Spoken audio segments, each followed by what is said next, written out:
හරි මම අද ඔයත් එක්ක කතා කරන්න යන්නේ අපේ A-level econ paper එකේ MCQ paper එක කොහොමද එන්නේ කියලා. හරිද? දැන් තව මාසයක් වගේ පොඩි කාලයක්නේ තියෙන්නේ. ඇත්තටම මාසෙකින් මේ MCQ ටික කොට දාගන්න පුළුවන් කියන පැටර්න් එක අඳුරගත්තොත්.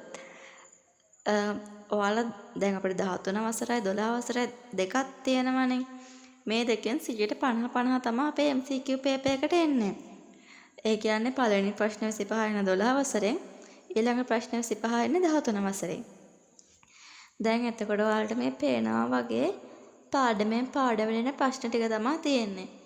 පළවෙනි පාඩමෙන් MCQ 4යි. දෙවෙනි පාඩමෙන් MCQ 7යි.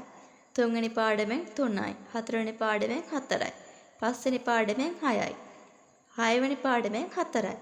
ඔන්න ඔහම තමයි 12 වසරේ සිලබස් එක ඇතුලේ MCQ ටික එන්නේ. හරිද?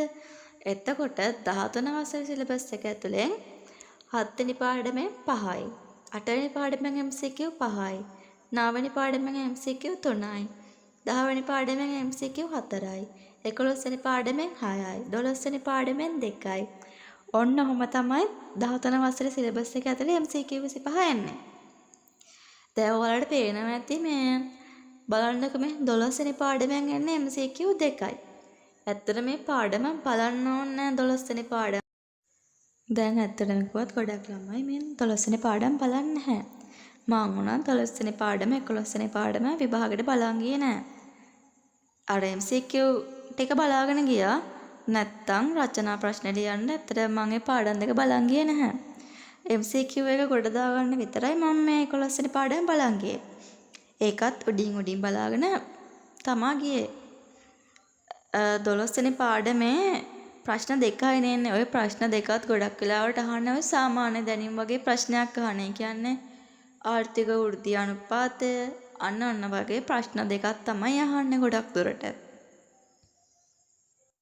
මම මේ වීඩියෝ එකෙන් වලට කරන්නේ මේ MCQ ස්ට්‍රක්චර් එකේ නෙමෙයි පොඩි අදහසක් විතරයි. මම A-level වලට මේ econ MCQ කරපු විදිහ වෙනම වීඩියෝ එකක් ගේන්නම්. මම චූටි වීඩියෝ තමයි කරන්නේ. මොකද එක්සෑම් ළඟයි.